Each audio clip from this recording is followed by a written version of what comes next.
Have you ever been hit by a natural disaster with winds sustaining 74 miles per hour or higher? I have, and it is very frightening to experience a hurricane because the unexpected can happen, such as your roof collapsing or your home being invaded by flooding, which can destroy your house. Today I'll be discussing the basic information that categorizes a hurricane, the safety precautions to take when in a hurricane, and my own personal experience of being hit by a hurricane. A hurricane is defined as a tropical cyclone, which is an intense tropical weather system of strong thunderstorms with a well-defined surface circulation and a maximum sustained winds of 74 miles per hour or higher. Hurricanes are categorized 1 through 5, 1 as being minimum damage on landfall, which is 74 to 95 miles per hour. Category 5 are winds over 155 miles per hour and they have catastrophic damage to landfall.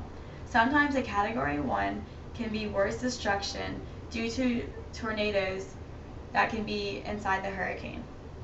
Hurricane season begins in the Atlantic June 1st and ends on November 30th. The Eastern Pacific hurricane season begins May 15th and also ends November 30th. Hurricanes form near the equator in warm ocean waters such as the Atlantic Ocean or Eastern Pacific Ocean. They are powered by heat from the sea and steered by easterly trade winds and the temperate westerly winds. To prepare for these dangerous storms and threats, preparation and awareness are essential for protecting your family and home from the hazards that hurricanes bring, such as strong winds, floods, rain, storm surges, and tornadoes.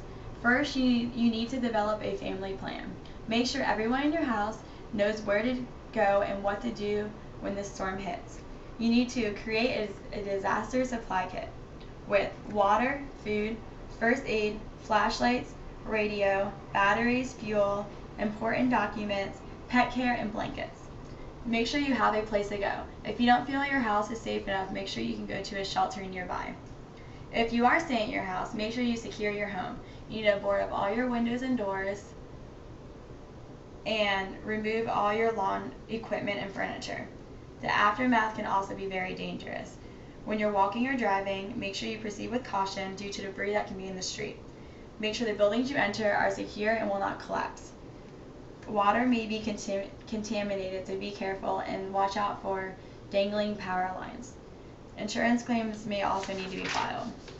I was hit by Hurricane Wilma as a Category 3 hurricane in 2005 in Jensen Beach, Florida. This was the most intense hurricane ever recorded in the Atlantic Basin. It hit us with winds up to 125 miles per hour. Winds started to pick up, which followed by downpour and rain. This is when the electricity shut out completely. So we knew we needed to eat all the ice cream and drink all the milk and all the food before it got sour. 10 tornadoes ended up hitting us in Florida due to Wilma.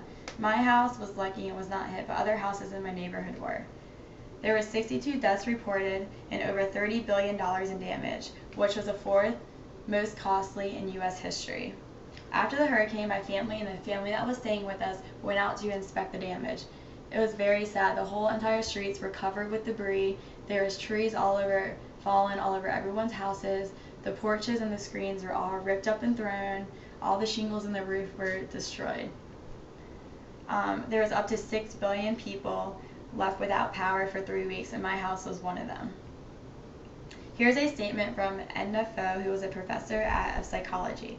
At this point, many of the residents are so overwhelmed, confused, and terrified. This is a very special trauma that has gone on for more than 2 weeks. In the case of the Hurricane Wilma, it's been days and it still isn't over. Now they worry about where they're going to be for the next hour or even the next day, where they are going to get food, and where they're going to be located next.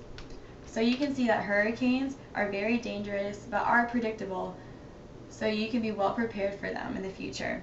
After my encounter with a hurricane, I am much more aware of what to expect, and I hope you are too.